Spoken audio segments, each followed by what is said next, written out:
ঢাকার মধ্যে আপনি যদি পোড়া রুটি আর মালাই চা খেতে চান তাহলে কিন্তু আপনাকে চলে যেতে হবে দিয়াবাড়ি ওয়ার্ল্ড ইউনিভার্সিটির সামনে মুহূর্ত একটা রেস্টুরেন্ট আছে, খুবই অসাধারণ। আসসালামু আলাইকুম everyone, welcome to our new another blog video. তো আজকে আমরা যাচ্ছি পোড়া রুটি আর মালাই চা খাওয়ার জন্য। বাইরে প্রচুর বৃষ্টি হচ্ছে। আমরা তিন বন্ধু আজকে দেখা করব, আমার অনেক ছোটোকালের বন্ধু, যেটা আমার স্কুল ফ্রেন্ড ওরা। তো ওদের সাথে আজকে হঠাৎ দেখা হবে। বাইরে প্রচুর পরিমাণ বৃষ্টি হচ্ছিল, তারপর আমরা হঠাৎ করে ডিসিশন নিলাম যে আমরা দেখা করব, যেহেতু অনেক দিন ধরে দেখা হয় না, যার কারণে আমরা বাইরে বের হলাম। বাতাসে মাটির গন্ধ আর বৃষ্টির সুর মিশে একটা অনুপ্রেরণার বিকাল। উত্তরা ওয়ার্ল্ড ইউনিভার্সিটির সামনে কিন্তু রাস্তার এই ছোট্ট এই টঙের রেস্টুরেন্টটা আমরা তিন বন্ধু বসেছিলাম। আমি গিয়েছিলাম উত্তরা থেকে, আমার এক বন্ধু এসেছিল পুরান ঢাকা থেকে, আর আরেকজন এসেছিল মিরপুর থেকে। অনেক ব্যস্ততার মাঝে জীবনের ছন্দে থমকে আমরা একসঙ্গে বসেছিলাম। সেদিনের বিকালটা যেন আর কখনো ভুলবার নয়।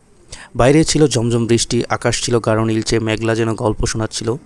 গরম গরম মালাই চায়ের কাপ হাতে পোড়া রুটির খসখসের টুকরাগুলো নিয়ে আমরা গল্প করেছিলাম পুরনো দিনের কথা।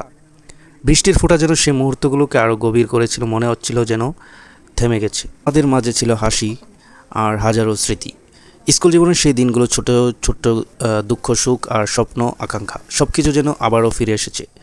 তারপর আমরা এখানে আপনার পোড়া রুটি আর মালাই চা খাওয়ার পর আমরা চলে গেলাম উত্তরাতেই। ওইখানে আমরা আপনার মেট্রো স্টেশনের সাথে ওইখানে আমরা ফুচকা খেলাম।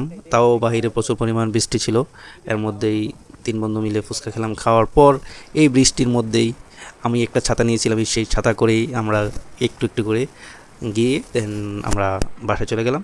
ওই দিনের বিকালটা খুবই অসাধারণ ছিল।